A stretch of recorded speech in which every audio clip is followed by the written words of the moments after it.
നമസ്കാരം. സ്റ്റോറി ടെല്ലേഴ്സിൻ്റെ മറ്റൊരു എപ്പിസോഡിലേക്ക് സ്വാഗതം. നമ്മുടെ ഒപ്പം ഉള്ളത് നമ്മുടെ ഏറെ പ്രിയങ്കരനായ മമ്മൂക്കയുടെ റിലീസ് ചെയ്യാനൊരുങ്ങുന്ന ചിത്രത്തിൻ്റെ കളങ്കാവലിൻ്റെ കോ റൈറ്ററായ ജിഷ്ണു ശ്രീകുമാറാണ്. നമസ്കാരം ജിഷ്ണു. നമസ്കാരം. എന്താണ് വിശേഷങ്ങൾ? റിലീസിൻ്റെ തിരക്ക് തീരുമാനങ്ങളായിക്കൊണ്ടിരിക്കുകയാണ്, അതിന് ടെൻഷനിലാണോ? ടെൻഷനായിട്ടൊന്നുമില്ല. റിലീസ് ഉടനെ കാണുന്ന വിശ്വാസമാണ്. ഡേറ്റ് ഒന്നും അങ്ങനെ തീരുമാനിച്ചിട്ടില്ല. ശരിക്കും ഇത്ര പ്രൊലോങ് ചെയ്തിട്ടുള്ളൊരു റിലീസ് തന്നെ ശരിക്കും ആദ്യമായിട്ടാവില്ല മമ്മൂക്കയുടെ തന്നെ? അതെ.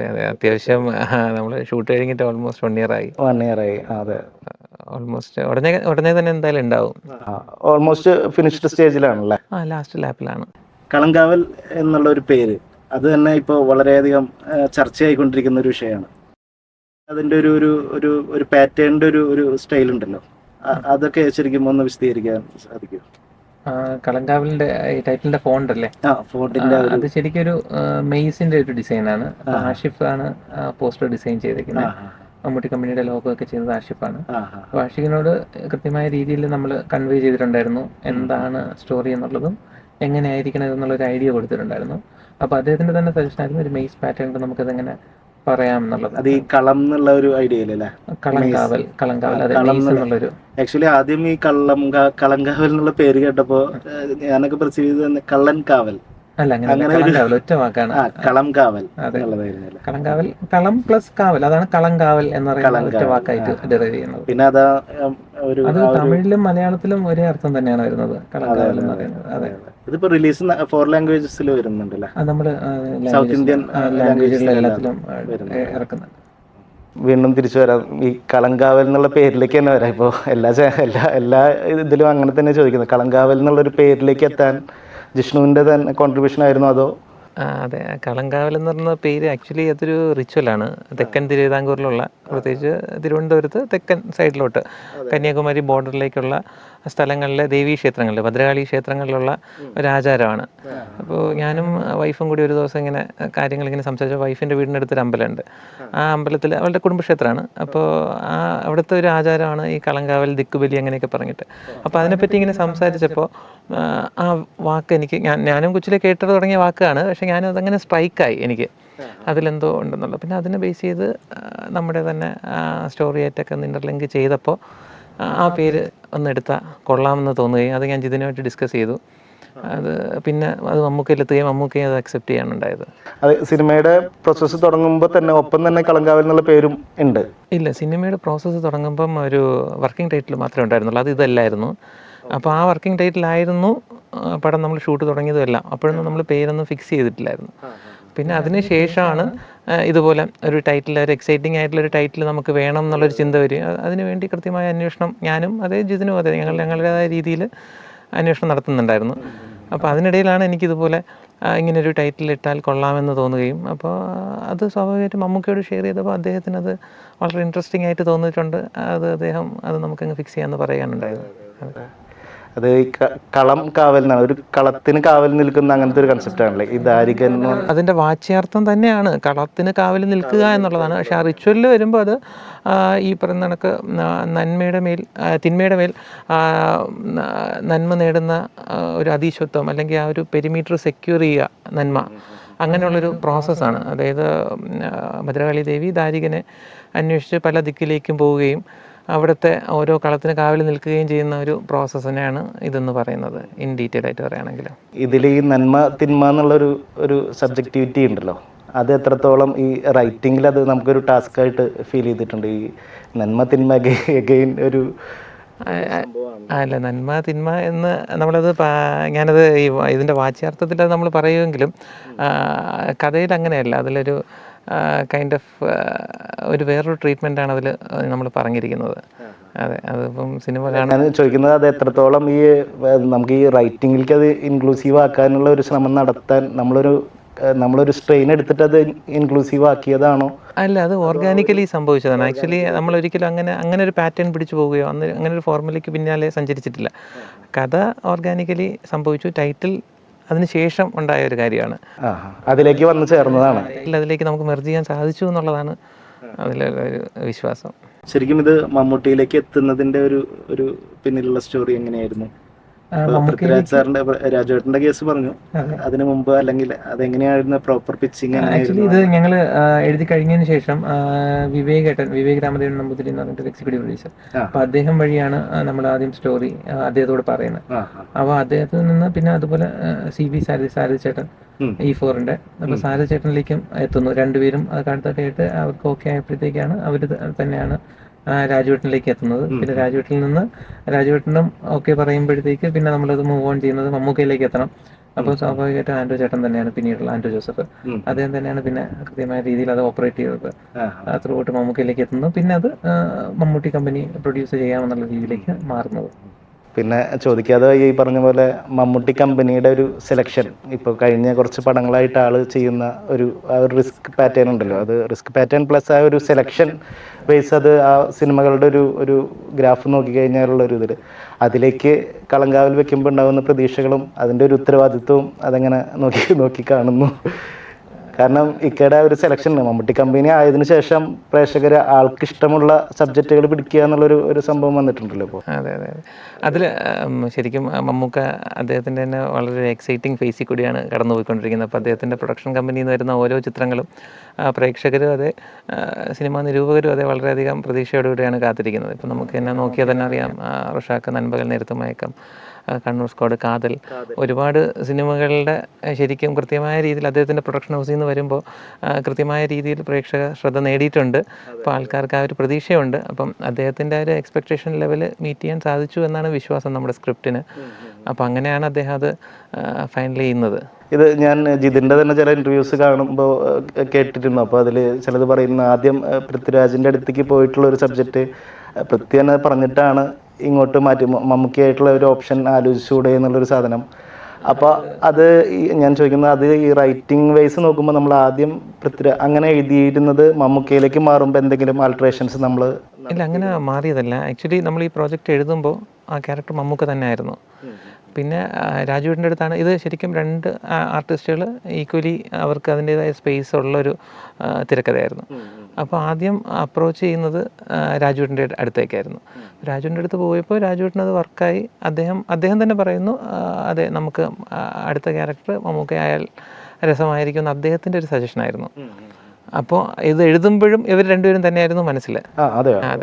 അപ്പോൾ രാജുവേട്ടനും അത് എഗ്രി ചെയ്തു, മമ്മൂക്ക അത് എഗ്രി ചെയ്തു തുടക്കത്തിൽ തന്നെ. പിന്നെ അതിന് ശേഷം കുറച്ച് സമയം എടുത്തായിരുന്നു. ആ പ്രോസസ്സ് ഇച്ചിരി ഒരു ലെങ്തി പ്രോസസ്സായിരുന്നു. കുറച്ച് നാൾ നമുക്ക് കാത്തിരിക്കേണ്ടി വന്നു. അപ്പോൾ അതിൻ്റെ ഇടയിൽ രാജുവേട്ടന് ചില തിരക്കുകൾ കാരണം ജോയിൻ ചെയ്യാൻ പറ്റാത്തതാണ്. അപ്പം മമ്മൂക്കയുടെ തന്നെ സജഷനായിരുന്നു വിനായകൻ ചേട്ടൻ അതിലേക്ക് വരുന്നതും. അപ്പോൾ അതിന് വേറൊരു കൈൻഡ് ഓഫ് ഒരു ഡെഡ്ലി കോമ്പിനേഷനായി രണ്ട് ഒരു കൈൻഡ് ഓഫ് ഒരു കോമ്പിനേഷൻ, ഒരു രസകരമായ ഒരു കോമ്പിനേഷൻ ഉണ്ട് അതിൽ. കളങ്കാവലിന് ശേഷം അല്ലെങ്കിൽ കളങ്കാവലിന് മുമ്പ് എന്നുള്ള രീതിയിൽ അല്ല, കളങ്കാവലിന് ശേഷം കൃത്യമായ രീതിയിൽ നമുക്ക് അങ്ങോട്ടുള്ള യാത്രയുടെ ഒരു പുഷ് കളങ്കാവൽ തന്നിട്ടുണ്ട്. അതില്ലാന്ന് നമുക്ക് പറയാൻ സാധിക്കില്ല. ഇനിയിപ്പോൾ റിലീസിന് ശേഷം വേണം അതിൻ്റെ ഒരു കുറച്ച് കറക്റ്റ്, അതിനെപ്പറ്റി ഒന്നും ഡിസ്കഷൻ ഒന്നും ആയിട്ടില്ല. ഇതിൽ ശരിക്കും ഹീറോയിൻ എന്നുള്ള രീതിയിൽ നിങ്ങൾ വല്ലവരും റിവീൽ ചെയ്തിട്ടുണ്ടോ? അതോ ഇല്ല, നമ്മൾ അങ്ങനെ കാസ്റ്റ് ഒന്നും നമ്മൾ പുറത്ത് പറഞ്ഞിട്ടില്ല. കുറേ സ്പെക്കുലേഷൻസ് ഒക്കെ ഇങ്ങനെ എയറിൽ നിൽക്കുന്നുണ്ട്, പക്ഷെ നമ്മളായിട്ടൊന്നും ഒഫീഷ്യലി അനൗൺസ് ചെയ്തിട്ടില്ല. പിന്നെ ഇതുപോലെ ഈ രണ്ട് കഥാപാത്രങ്ങൾക്ക് ഒരുമിച്ച് നമുക്ക് പ്രാധാന്യം കൊടുത്തുകൊണ്ടുള്ള ഒരു എഴുത്തുണ്ടായിരുന്നല്ലോ. അതെ. അത് എങ്ങനെയായിരുന്നു? മീൻസ് അത് ആ ഓർഗാനിക്കലി വരുന്ന ആ പ്ലോട്ട് ഡിമാൻഡ് ചെയ്യുന്ന ഒരു പരിപാടിയായിരുന്നോ? അതങ്ങനെ ഈക്വൽ ഇമ്പോർട്ടൻസ് വേണം എന്നുള്ളൊരു ഇത് നമ്മൾ പ്ലേസ് ചെയ്തിരുന്നു? ഈക്വൽ ഇമ്പോർട്ടൻസ് അല്ല, അത് ആക്ച്വലി ഞാനിതുപോലെ ശരിക്കും ഇങ്ങനെ ഒന്നിലധികം റിയൽ ഇൻസിഡൻസിൽ ഇൻസ്പയർ ചെയ്തിട്ടാണ് ഈ കഥ എഴുതിയിരിക്കുന്നത്. അതുമല്ല, അതിൻ്റെ ഒരു ഫിക്ഷണലൈസ്ഡ് വേർഷനും കൂടിയാണ്. അപ്പോൾ അതിൽ ഡിമാൻഡ് ചെയ്യുന്ന രീതിക്കനുസരിച്ചിട്ടാണ് പാത്രസൃഷ്ടി നടത്തിയിരിക്കുന്നത്. അപ്പോൾ അതിൽ രണ്ട് കഥാപാത്രങ്ങൾ വളരെയധികം ഇമ്പോർട്ടൻ്റ് ആയിട്ട് നിൽക്കുന്ന ഒരു തിരക്കഥയാണ്. ആ കഥയെ അത് ഡിമാൻഡ് ചെയ്യുന്നു എന്നുള്ളത് കൊണ്ട് തന്നെ ത്രൂ ഔട്ട് ആ പ്രോസസ്സിൽ അവർ രണ്ടുപേരും ഇൻവോൾവ് ചെയ്യാണ്. ക്രൈം ത്രില്ലേഴ്സ് ചെയ്യുമ്പോൾ നമുക്ക് അതിലൊരു വിഷയം വരും, നമ്മൾ ഈ ക്രൈംസ് നമ്മൾ എന്തോരം എത്രത്തോളം നമുക്കതിൽ കാണിക്കുന്നത് എന്നുള്ളൊരു സംഭവം വരുന്നില്ലേ? അത് എത്രത്തോളം വിസിബിളായിട്ട് നമുക്ക് കാണിക്കാം, അല്ലെങ്കിൽ അത് സൊസൈറ്റിക്ക് ഒരു ഇമ്പാക്റ്റ് വരുന്നു, അങ്ങനത്തെ ഒരു തോട്ട് എപ്പോഴും വരുന്നുണ്ടല്ലോ. അത് നമ്മളെങ്ങനെ അത് മീറ്റ് ചെയ്യുന്നത്? ഇത് ക്രൈം നമ്മൾ വിഷ്വലൈസ് ചെയ്യുമ്പോൾ അത് ഇപ്പോൾ ഞാൻ ചില സിനിമകളിൽ ഇപ്പോൾ ഡ്രഗ്സിൻ്റെ യൂസേജിനെ പറ്റിയിട്ടുള്ള ഇത് കാണിക്കുന്നതാണ്, അബ്യൂസ് അത് കാണിക്കുന്നതിന് വേണ്ടിയിട്ടാണ് പറയുന്നത്. പക്ഷേ അതിൽ കാണിക്കുമ്പോൾ ആ ഡ്രഗിൻ്റെ യൂസേജ് അത്രത്തോളം വിസിബിളായിട്ട് കാണിക്കുമ്പോൾ അത് സൊസൈറ്റിക്ക് ഒരു നെഗറ്റീവ് ഇമ്പാക്റ്റ് വരുന്നുണ്ടോ എന്നുള്ളൊരു തോട്ട് എപ്പോഴും വരാറുണ്ട്. അപ്പോൾ അത് എത്രത്തോളം ഒരു റൈറ്റർ എന്നുള്ള രീതിയിൽ നമുക്കതിനെ എത്രത്തോളം അത് മിനിമലൈസ് ചെയ്ത് അങ്ങനെ ശ്രമം നടത്താറുണ്ടോ? ബേസിക്കലി നമുക്കൊരു സൊസൈറ്റൽ നമ്മളൊരു സാമൂഹിക ജീവിയാണല്ലോ. അപ്പം നിനക്ക് ഒരു മോറൽ റെസ്പോൺസിബിലിറ്റി സ്വാഭാവികമായിട്ടും സമൂഹത്തോടുണ്ടാവും. അപ്പോൾ നമ്മൾ കൃത്യമായി, എന്നാൽ നമുക്ക് അതുപോലുള്ള കാര്യങ്ങൾ പ്രേക്ഷകരിലേക്ക് എത്തിക്കാതിരിക്കാനും പറ്റില്ല. കാരണം ഇതൊക്കെ നമ്മുടെ നിത്യജീവിതത്തിൽ നമ്മൾ കാണുന്നതോ വായിക്കുന്നതോ ആയ കാര്യങ്ങളാണ്. അപ്പോൾ എന്നും പറഞ്ഞ് ഈ ത്രില്ലർ ജോണറിൽ നമുക്ക് എന്തായാലും ക്രൈംസ് കാണിച്ചേ പറ്റുള്ളൂ. അപ്പോൾ ക്രൈംസ് കാണിക്കുമ്പോൾ എന്തായാലും നമ്മുടെ മുഖ്യധാര പ്രേക്ഷകരെല്ലാവരും ക്രൈം ജോണറിലുള്ള സിനിമകൾ കാണാൻ വളരെയധികം ആഗ്രഹിക്കുന്ന ആൾക്കാരാണ്. അപ്പോൾ എന്തൊക്കെ രീതിയിലുള്ള ക്രൈംസ് നമ്മൾ പറഞ്ഞാലും ഇനിയും പുതിയത് വന്നുകൊണ്ടേയിരിക്കും, പുതിയ പുതിയ ക്രൈം സ്റ്റോറീസ് വന്നുകൊണ്ടേയിരിക്കും. അതൊക്കെ പ്രേക്ഷകർ സ്വീകരിക്കുകയും ചെയ്യും. പക്ഷേ അതിൽ നമ്മുടെ ഒരു മോറൽ റെസ്പോൺസിബിലിറ്റി വെച്ചിട്ട് നമ്മൾ ഈ പറഞ്ഞ നമ്മളെന്തായാലും സ്റ്റാറ്റ്യൂട്ടറി വാർണിങ്സ് അതുപോലുള്ള കാര്യങ്ങളെല്ലാം കൊടുക്കുന്നുണ്ട്. പക്ഷേ ഇതൊക്കെ നമ്മുടെ തന്നെ സമൂഹത്തിൽ നടന്ന ഏതെങ്കിലും ക്രൈംസിൽ നിന്ന് ഇൻസ്പയർ ആയ കാര്യങ്ങളായിരിക്കാം. അതൊരു കഥയോ അതങ്ങനെ കണ്ടാൽ മതിയാകും എന്നാണ് എൻ്റെ ഒരു. ഈ കളങ്കാവലിൻ്റെ തന്നെ ആദ്യത്തെ ഒരു വിത്ത് വരുന്നത് ശരിക്കും എത്ര ഒരു ടൈം സ്പാൻ പറയുകയാണെങ്കിൽ? കളങ്കാവൽ ആക്ച്വലി എഴുതി കഴിഞ്ഞിട്ട് 5 വർഷമായി. 5 വർഷമായി എഴുതി കഴിഞ്ഞിട്ട്? ഓൾമോസ്റ്റ് 2021 ഓൾമോസ്റ്റ് ഫൈനലായതാണ്. ഞാൻ തോന്നുന്നു ഫസ്റ്റ് തോട്ട് വരുന്നത് അത് പോസ്റ്റ് കോവിഡ് സമയത്ത് ഏകദേശം എഴുതി കഴിഞ്ഞ സാധനമാണ്. അപ്പോൾ ആ സമയത്ത് എഴുതി കഴിഞ്ഞു. പിന്നെ ഞാൻ പറഞ്ഞില്ല, ആ ഒരു പ്രോസസ്സ് ഇച്ചിരി ഒരു ലെങ്തി പ്രോസസ്സായിരുന്നു. അപ്പോൾ അത് ഇപ്പം ഷൂട്ട് കഴിഞ്ഞ് റിലീസാവാൻ വേണ്ടി തയ്യാറെടുത്തുകൊണ്ടിരിക്കുന്നു. ഇതിലഗൈൻ ഈ സൈനൈഡ് മോഹൻ എന്നുള്ള ഒരു ഒരു സംഭവത്തിനായിട്ട് കുറച്ച് അല്ല കുറേ ഇങ്ങനെ സ്പെക്കുലേഷൻസ് എയറിലുണ്ട്. ആക്ച്വലി ഒന്നിലധികം റിയൽ ഇൻസിഡൻറ്റുമായിട്ട് ഇതിന് കണക്റ്റഡ് ആണ്. പിന്നെ അതിൻ്റെ ഫിക്ഷണലൈസ്ഡ് വെർഷനാണ്. നമ്മൾ ഔദ്യോഗികമായി ഒരിടത്തും പറഞ്ഞിട്ടില്ല ഇതുപോലെ സൈനൈഡ് മോഹനാണോ അല്ലെങ്കിൽ വേറെ ഏതെങ്കിലും ക്രൈമിൽ നിന്നാണ് ഇൻസ്പയർഡ് എന്ന് നമ്മൾ ഒരിടത്തും പറഞ്ഞിട്ടില്ല. ഇത് ആൾക്കാരിങ്ങനെ പറയുന്നു ഇതാണെന്നുള്ളത്. നമ്മൾ ഒഫീഷ്യലി ഒരു സ്റ്റേറ്റ്മെൻറ്റ് ഒരിടത്തും കൊടുത്തിട്ടില്ല. ശരിക്കും റൈറ്റിങ്ങിൻ്റെ പ്രോസസ്സ് എങ്ങനെയാണ് വരുന്നത്? ഇത് സ്റ്റാർട്ടിങ് ഫ്രം ദ ബിഗിനിങ് അത് കൺക്ലൂസീവായിട്ട് ക്ലൈമാക്സ് വരെ എത്തിയിട്ടാണോ ചെയ്യുന്നത്? അതോ ക്ലൈമാക്സ് വരെ പിക്ചറൈസ് ചെയ്തിട്ട് പിന്നെ സ്റ്റാർട്ട് ചെയ്യുകയാണോ ചെയ്യുന്നത്? അതോ ആ ഒരു ഓർഗാനിക് ഫ്ലോ പിടിച്ചു പോവുകയാണോ ചെയ്യുന്നത്? എങ്ങനെ? ഇപ്പം ഞങ്ങളുടെ ഒരു റൈറ്റിംഗ് രീതി വെച്ചിട്ട് ഞങ്ങൾ ആദ്യം ഈ നമ്മുടെ കളങ്കാവലിൻ്റെ സ്റ്റോറി ഞാൻ അത്യാവശ്യം ഒരുപാട് യൂട്യൂബിലാണെങ്കിലും ഇങ്ങനത്തെ വായനകളൊക്കെ ഉള്ളതാണ്. അച്ഛൻ പോലീസ് ഓഫീസറായിരുന്നു. അപ്പം സ്വാഭാവികമായിട്ടും എനിക്ക് പണ്ട് തൊട്ടേ പോലീസ് സ്റ്റോറീസ് ഭയങ്കര താല്പര്യമുള്ള ഒരു മേഖലയായിരുന്നു. അപ്പം അങ്ങനെയുള്ള പല ഇൻസ്പയറിംഗ് ആയിട്ടുള്ള ഉമാത്തൻ സാറിൻ്റെ റെഫറൻസ്. അപ്പോൾ ഉമാത്തൻ സാർ എന്ന് പറയുന്നൊരു പോലീസ് സർജൻ ഉണ്ട്. അപ്പോൾ അദ്ദേഹത്തിൻ്റെ ബുക്സൊക്കെ അച്ഛന് കളക്ഷൻ ഉണ്ടായിരുന്നു. അപ്പോൾ അതിൽ നിന്നൊക്കെ ഞാനിങ്ങനെ വായിച്ച് അപ്പോൾ നമുക്ക് അതിനോടുള്ള ഒരു താല്പര്യം ഉണ്ടായിരുന്നു. അച്ഛനും ഓൾറെഡി വായിക്കാൻ എൻകറേജ് ചെയ്തിരുന്ന ഒരു ഫാമിലി, അങ്ങനെ ഒരു ബാക്ക്ഗ്രൗണ്ട്? അച്ഛനും അതെ, അമ്മയും അതെ. അമ്മ കൃത്യമായി വായിക്കാനുള്ള എനിക്കൊരു എല്ലാ തയ്യാറെടുപ്പുകളും അമ്മ ഉണ്ടാക്കി തന്നിട്ടുണ്ടായിരുന്നു. ഇപ്പോഴും വായന ഒപ്പമുണ്ടോ? മീൻസ് ഇപ്പം വായന കുറവാണ്. ശരിക്കും വായന കുറവാണ്. ഇപ്പം വേറെ രീതിയിലാണ്. ഇപ്പം നമുക്ക് അതിൻ്റെ വിഷ്വൽ വേർഷൻസ് യൂട്യൂബ് അങ്ങനെ നമുക്ക് വേറെ മാധ്യമങ്ങളുണ്ട്. പണ്ട് നമുക്ക് പ്രിൻ്റ് മീഡിയ ഈ പറഞ്ഞ കണക്ക് ബുക്സ് തന്നെ, അതെ, ആ സമയത്ത് അതായിരുന്നല്ലോ ഉണ്ടായിരുന്നത്. അപ്പോൾ അത് കൂടുതൽ ഞാൻ ആ സമയത്ത് യൂട്ടിലൈസ് ചെയ്യുമായിരുന്നു. അത്യാവശ്യം നല്ല രീതിയിൽ വായന ഉണ്ടായിരുന്നു. അപ്പോൾ ഇങ്ങനെ അച്ഛൻ്റെ അങ്ങനത്തെ അച്ഛൻ്റെ തന്നെ ഈ പറഞ്ഞ കണക്ക് പോലീസ് ജോലിയിൽ നിന്നുണ്ടായ ഒരു ഇത് കാരണമാണ് ഞാൻ ഈ കുറ്റാന്വേഷണ ഇതിലേക്ക് കൂടുതൽ ചിന്തിക്കാനും അതിനെപ്പറ്റിയുള്ള കഥകളൊക്കെ എഴുതാനും അതിലേക്കൊരു ഇൻട്രസ്റ്റ് എനിക്ക് തോന്നി തുടങ്ങിയത്. നാച്ചുറലായിട്ട് അതിലേക്ക് ബ്ലെൻഡ് ചെയ്തു. അതെ, അതിൽ നിന്ന് പിന്നെ കാലക്രമേണ ഇങ്ങനെ ഉരുത്തിരിഞ്ഞ് വന്നതാണ്. അപ്പോൾ പോസ്റ്റ് കോവിഡ് സമയത്ത് ഇതുപോലെ അപ്പം സമയം ഉണ്ടായിരുന്നല്ലോ. അപ്പോൾ ഇതുപോലെ എനിക്ക് ഹാഫ് ഡേ ആയിരുന്നു മിക്കപ്പോഴും. അപ്പോൾ അതിനുശേഷം ഇങ്ങനെ വെറുതെ ഇരിക്കേണ്ട എന്തെങ്കിലും എഴുതാം എന്നുള്ള രീതിയിൽ അങ്ങനെ ആലോചിച്ച് തുടങ്ങിയൊരു സാധനമാണ്. അപ്പോൾ ജിതിനോട് പറയുന്നു. ഇപ്പം ജിതിനും ആക്ച്വലി അദ്ദേഹത്തിനും താല്പര്യം ഉണ്ടായിരുന്നു. അങ്ങനെ ഞങ്ങൾ തുടങ്ങി അത് ഡെവലപ്പ് ചെയ്തു. ആദ്യം ഒരു ഫുൾ സ്റ്റോറി കംപ്ലീറ്റ് ചെയ്തതിന് ശേഷം അതിൻ്റെ ഒരു എക്സ്റ്റെൻഡഡ് ഡ്രാഫ്റ്റ് ഉണ്ടാക്കി പിന്നെ നമ്മൾ സീൻ ഓർഡറിലാക്കിയിട്ട് സ്ക്രിപ്റ്റ് ചെയ്യാനുണ്ടായത്. സീൻ ഓർഡർ ആദ്യം എഴുതി ക്ലൈമാക്സ് വരെ എത്തി, ടുവേർഡ്സ് എൻഡ് വരെ എത്തിക്കഴിഞ്ഞ ശേഷം പിന്നെ സ്ക്രിപ്റ്റിലേക്ക് ഡീറ്റെയിൽഡ് സ്ക്രിപ്റ്റിലേക്ക്. മമ്മൂക്കയായിട്ട് തിരുനെൽവേലി ഭാഗത്തൊക്കെ ഷൂട്ട് ഉണ്ടായിരുന്നല്ലോ, തിരുനെൽവേലി ആ പ്രെമിസസിൽ, നാഗർകോവിൽ വരുന്ന. അപ്പോൾ അവിടെ എത്തുമ്പോൾ മമ്മൂക്കയ്ക്ക് ഷൂട്ട് ചെയ്യുന്നതിൽ മീൻസ് അവിടുത്തെ ആൾക്കാരുടെ ഒരു പ്രശ്നങ്ങളൊക്കെ ഉണ്ടായിരുന്നോ? മീൻസ് മമ്മൂക്ക എന്നുള്ളൊരു ഞങ്ങൾക്ക് ഒരു ഔട്ട്ഡോർ ഒന്നും ഒരു പ്രശ്നം ഉണ്ടായിരുന്നില്ല അല്ല.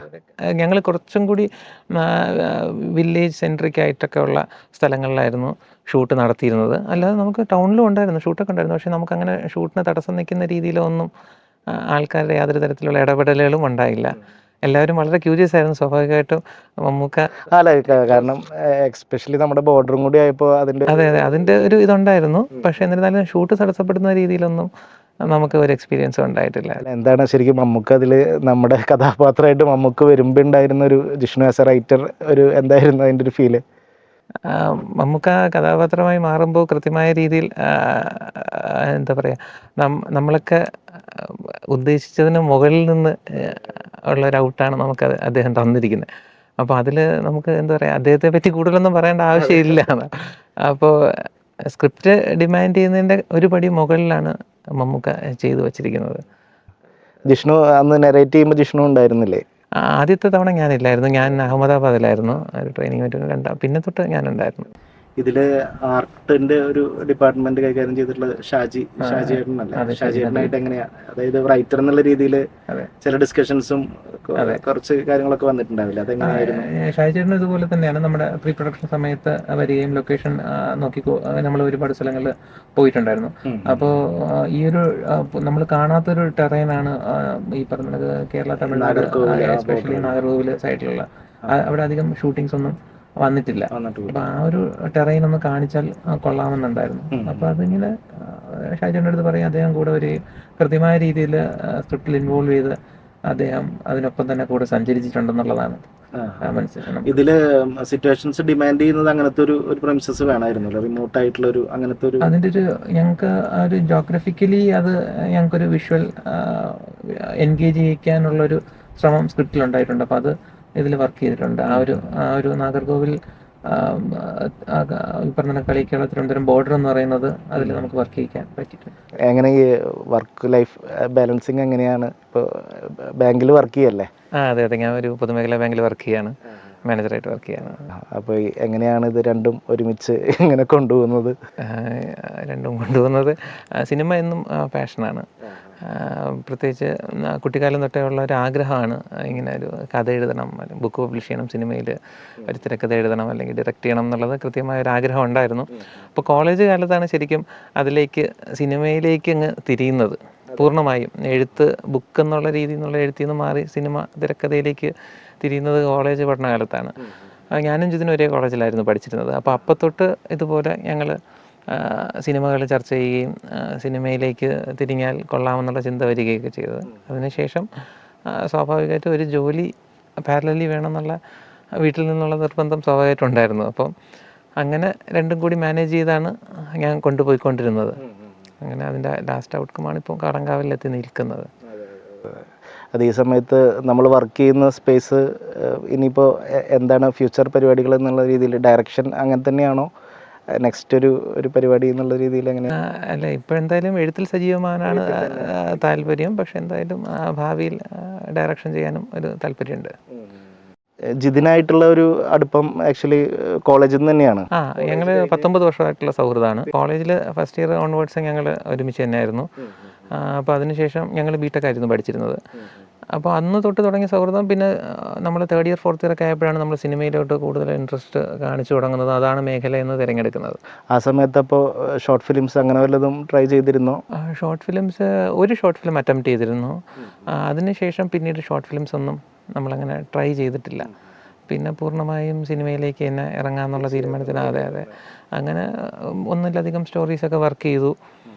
പിന്നീടാണ് കുറിപ്പ് സംഭവിക്കുന്നതും അതിനുശേഷം പിന്നെ കളങ്കാവിലേക്കൊക്കെ എത്തിച്ചേരുന്നതും. ശരിക്കും എഴുത്തിൽ നമുക്ക് ഒരു പ്രത്യേക ഒരു അവസരത്തിൽ ഈ റൈറ്റേഴ്സ് ബ്ലോക്ക് എന്ന് പറഞ്ഞൊരു സംഭവം വരുന്നില്ലേ? അതെ. അപ്പോൾ അത് നമ്മൾ റിക്കവർ ചെയ്യാൻ നമ്മൾ ശരിക്കും എന്താണ് അതിൻ്റെ ഒരു മാൻഡേറ്ററി ആയിട്ട് നമ്മൾ എന്തെങ്കിലും ചെയ്യുന്നുണ്ടോ, അതോ ഓർഗാനിക്കലി അത് വീണ്ടും ഒരു ചെറിയൊരു പോസ് കൊടുത്തതിന് ശേഷം അങ്ങനെയാണോ, അതോ അതിന് വല്ല യാത്രകളോ അല്ലെങ്കിൽ അങ്ങനെ എന്തെങ്കിലും ഒരു സ്റ്റൈലുണ്ടോ? ചില സമയത്ത് നമ്മൾ ഒരു പോയിന്റിൽ നിൽക്കുന്നില്ലേ?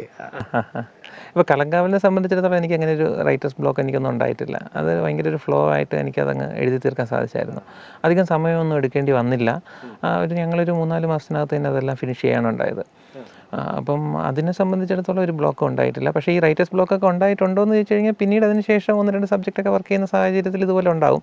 ആ സമയത്ത് കൃത്യമായ ഒരു ഇടവേള എടുത്ത് അതിനുശേഷം ഈ എന്തെങ്കിലും രീതിയിലുള്ള വേറെന്തെങ്കിലും ഇപ്പോൾ യാത്രകളിലാണെങ്കിലും വായനകളിലാണെങ്കിലും അല്ലാതെ സിനിമ കാണലുകളാണെങ്കിലും അങ്ങനെ എന്തെങ്കിലും വേറെ രീതിയിൽ ഡൈവേർട്ട് ചെയ്ത് വീണ്ടും ഒരു റിഫ്രഷിംഗ് ആയി വന്ന് എഴുതാറാണ് പതിവ്.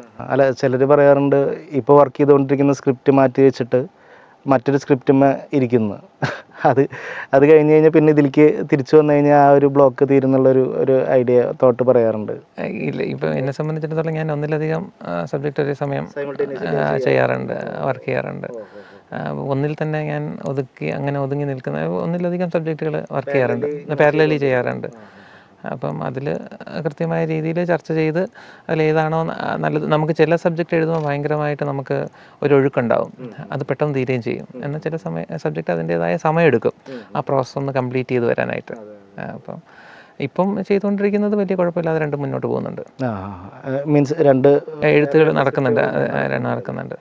ആക്ച്വലി മമ്മൂക്കയാണ് ഇതിൽ വരുന്നതെന്ന് അറിഞ്ഞതിന് ശേഷമുള്ള ഒരു എക്സൈറ്റ്മെന്റ് എങ്ങനെയാണ് ഡീൽ ചെയ്തിരുന്നത്? കുറച്ച് കാലഘട്ടം അത് ഹിഡൻ ആയിട്ട് തന്നെ വെക്കേണ്ടി ഒരു ഇത് വന്നിരുന്നല്ലോ, കുറച്ചധികം കാലം.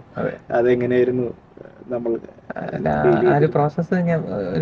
അതിന്റെ ഡ്യൂറേഷൻ ഇച്ചിരി വലുതായിരുന്നു. അതുകൊണ്ട് തന്നെ കാത്തിരിക്കാതെ വേറെ മാർഗവും നമുക്കില്ല. അപ്പൊ ആ പ്രോസസ്സിൽ നിയറസ്റ്റ് സർക്കിളിലെങ്കിലും അത് ഷെയർ ചെയ്തിരുന്നില്ല. കാരണം നമുക്കറിയില്ല സിനിമയാണ്. അപ്പം സ്വാഭാവികമായിട്ടും നമുക്കത് അവസാനമായിട്ട് ഓണായാലും നമുക്കത് അങ്ങനെ പറയാൻ സാധിക്കുള്ളൂ. അപ്പം ആ തരത്തിൽ എൻ്റെ വൈഫിന് അറിയാമായിരുന്നു, പിന്നെ വീട്ടിലും അറിയാമായിരുന്നു എന്നുള്ളതല്ലാണ്ട് വേറെ പുറത്ത് അങ്ങനെ ആരും. ഇതില് കഥാഗതിയില് മമ്മൂക്കായിട്ടുള്ള ഡിസ്കഷനിൽ വന്നിട്ടുള്ള കുറച്ച് ചേഞ്ചസ് അങ്ങനെ വല്ലതും കയറി വന്നിട്ടുണ്ടോ? ഒരു ഇംപ്രൂവൈസേഷൻ ഓഫ് കോഴ്സ്. ഇപ്പം മമ്മൂക്കയാണെങ്കിലും വിനായകൻ ചേട്ടനാണെങ്കിലും കൃത്യമായ രീതിയിൽ സ്ക്രിപ്റ്റ് പഠിച്ചതിന് ശേഷം റിയൽ ടൈമിൽ അവരുടേതായ ഇംപ്രൂവൈസേഷൻ അവർ ഇട്ടിട്ടുണ്ട്. അത് സ്ക്രിപ്റ്റിന് വളരെയധികം ഗുണം ചെയ്തിട്ടുണ്ട്. കാരണം അവരുടെ പെർഫോമൻസിൽ അവരത് മനസ്സിലാക്കി കൃത്യമായ രീതിയിൽ അളന്ന് കുറിച്ചുള്ള പെർഫോമൻസ് തന്നെയാണ് കാഴ്ചവെച്ചിരിക്കുന്നത്. അപ്പോൾ അത് ഓർഗാനിക്കലി അങ്ങനെ സംഭവിക്കുന്നതാണ് അതിൻ്റെതായ ഒരു ശരിയെന്ന് വിശ്വസിക്കുന്ന ഒരാളാണ് ഞാൻ. വരച്ചു വച്ചിരിക്കുന്ന രീതിയിൽ തന്നെ വരണമെന്ന് ഒരിക്കലും നമുക്ക് ഡിമാൻഡ് ചെയ്യാൻ പറ്റില്ലല്ലോ. അല്ല, കൂടാതെ അവരുടെ ഇൻവോൾവ്മെന്റും അവരുടെ അതിലുള്ള സംശയങ്ങളും കാര്യങ്ങളും വരുമ്പോൾ ശരിക്കും നമ്മളും കൂടിയാണ് അതിലേക്ക് നമ്മളൊന്ന് എൻറിച്ചാവുകയാണ്. ശരിക്കും സിനിമ അങ്ങനെയാണല്ലോ, പല കാരണം നമ്മൾ ഷോട്ട് എടുക്കുന്നതിന് തൊട്ട് മുൻപ് വരെ നമുക്ക് സജഷൻസ് വരും. അപ്പൊ അതില് പല നല്ല സജഷൻസ് ഉൾക്കൊള്ളുകയും അല്ലാത്തത് നമ്മൾ കൃത്യമായ രീതിയിൽ നമുക്ക് എക്സ്പ്ലെയിൻ ചെയ്യാൻ സാധിച്ചു കഴിഞ്ഞാൽ നമുക്ക് നല്ലൊരു സീൻ എടുക്കാൻ സാധിക്കും. അപ്പൊ അത് കൃത്യമായ രീതിയിൽ സംഭവിച്ചിട്ടുണ്ട്. മമ്മൂക്കയുടെയും വളരെ നല്ല രീതിയിലുള്ള ഇൻപുട്സ് തന്നിട്ടുണ്ട്. വിനായകൻ ചേട്ടനാണെങ്കിലും അതുപോലെ തന്നെ. അതിൽ ഓരോ ടെക്നീഷ്യന്മാരും കീനായിട്ട് ചോദിക്കുകയാണെങ്കിൽ ഒരു ഇൻസിഡന്റ് അങ്ങനെ പറയാൻ പറ്റും? കറക്റ്റ് ഒരു മമ്മൂക്ക പെർഫോം ചെയ്യുന്ന കണ്ടിട്ടുള്ള ഒരു അവസ്ഥ അത് ചിലപ്പോൾ റിലീസിന് ശേഷം പറയാൻ പറ്റുള്ളൂ അല്ല, അത് നമുക്ക് പരിമിതികളുണ്ട്. അതുകൊണ്ടാണ്. പക്ഷെ എന്നിരുന്നാലും അദ്ദേഹം കൃത്യമായ രീതിയിൽ സീനെ വായിച്ചതിന് ശേഷം പ്രിപ്പയർഡ് ആയിട്ടാണ് അദ്ദേഹം വരുന്നത്. അപ്പൊ നമ്മൾ ഷൂട്ടിന് തൊട്ട് മുന്നേ അദ്ദേഹത്തിൻ്റെ അടുത്തൊന്ന് എക്സ്പ്ലെയിൻ ചെയ്ത് കൊടുക്കുന്ന സമയത്ത് അതിങ്ങനെയല്ലേ എന്ന് അദ്ദേഹം വളരെ ഡീറ്റെയിലിങ്ങിൽ അദ്ദേഹം ചോദിക്കും. അപ്പൊ അപ്പോഴും നമ്മൾ അതിശയിക്കുമോ, നമ്മൾ പോലും ചിന്തിക്കുന്നതിന് അദ്ദേഹം കൃത്യമായ ഒരു ഹോംവർക്ക് ചെയ്തിട്ടാണ് വരുന്നത്. അത് ഒരിക്കലും നമുക്ക് പിന്നെ ഈ ഷൂട്ടിന്റെ ഒരു അനുഭവം പറയുകയാണെങ്കിൽ ഷൂട്ടിലേക്ക് ആക്ച്വലി ഇൻവോൾവ് ആയിരുന്നില്ലേ?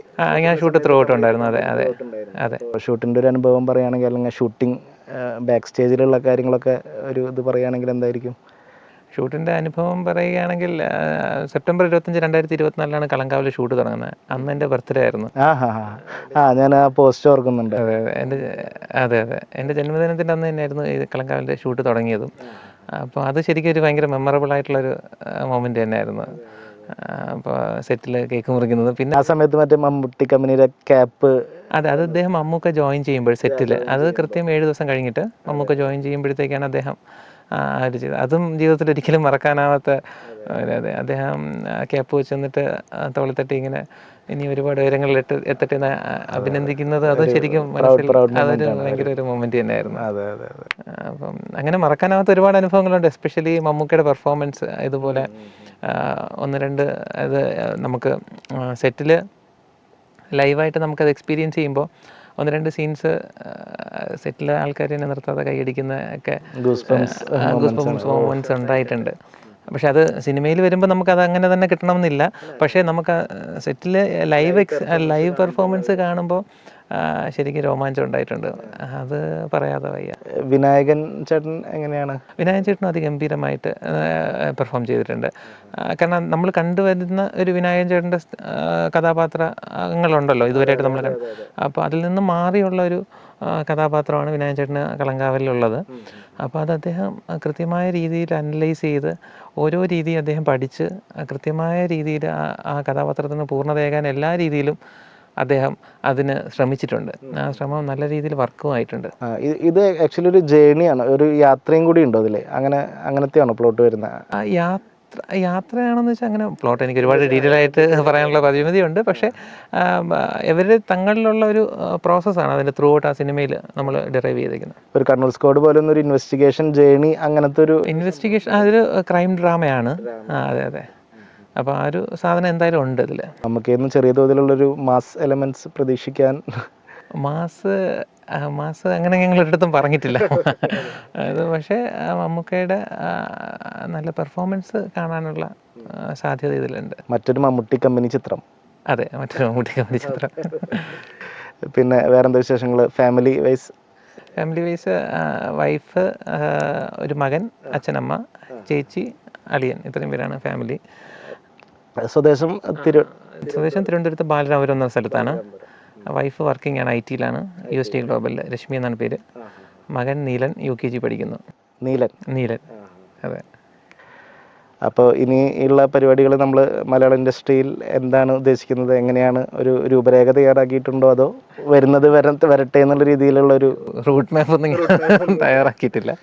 പക്ഷേ നമുക്ക് കൃത്യമായ രീതിയിൽ ഹൈ തരുന്ന നല്ല സ്ക്രിപ്റ്റ്സ് നമുക്ക് മാത്രമല്ല കൃത്യമായ രീതിയിൽ പ്രേക്ഷകർക്കും അവരുടെ എക്സ്പെക്റ്റേഷൻ നമുക്ക് മീറ്റ് ചെയ്യണമല്ലോ. അങ്ങനെയുള്ള സാധ്യതകൾ കൂടുതൽ എക്സ്പ്ലോർ ചെയ്ത് മുന്നോട്ട് പോകണമെന്നാണ് ആഗ്രഹം. എഡിറ്റിലൊക്കെ ചെല്ലാറുണ്ടോ? ഞാൻ ചെല്ലാറുണ്ട്. പോസ്റ്റ് പ്രൊഡക്ഷനിലൊക്കെ ആക്റ്റീവായിട്ട് ചെയ്യാറുണ്ട്. ഒരു റൈറ്റർ എന്നുള്ള രീതിയിൽ ഇതൊക്കെ ഫസ്റ്റ് അറ്റംപ്റ്റ് മീൻസ് മറ്റേത് റൈറ്റർ എന്നുള്ള രീതിയിൽ നിൽക്കുമായിരുന്നു അല്ലേ? ഇത് കുറച്ചും കൂടി ഓൺ സൈറ്റ് കുറച്ചും കൂടി നമ്മൾ ഇൻവോൾവ് ചെയ്ത് പ്രോസസ്സിലേക്ക് ഇറങ്ങി ചെയ്തിട്ടില്ല. അടുത്ത ഒരു പരിപാടി എന്ന് പറയുന്നത് ഇമ്മീഡിയറ്റ് ആയിട്ട് പ്ലാൻ ചെയ്യുന്നുണ്ടോ, അതോ? അല്ല, ഇത് ഡിസ്കഷൻസ് നടക്കുന്നുണ്ടോ? ഒന്നും അങ്ങനെ ആയിട്ടില്ല, പുറത്ത് പറയാറായിട്ടില്ല. അപ്പോൾ എന്തായാലും എല്ലാവിധ ആശംസകളും ജിഷ്ണുവിന് നേരുന്നു. അപ്പോൾ കളങ്കാവൽ ഗംഭീരമാവട്ടെ, മമ്മൂക്കയുടെ ഒരു ശക്തമായ തിരിച്ചുവരവാവട്ടെ കളങ്കാവൽ. ഒപ്പം ജിതിനും ജിഷ്ണുവിനും എല്ലാവർക്കും നല്ല ആശംസകൾ നേരുന്നു. നല്ലൊരു പടമാവട്ടെ. Thank you.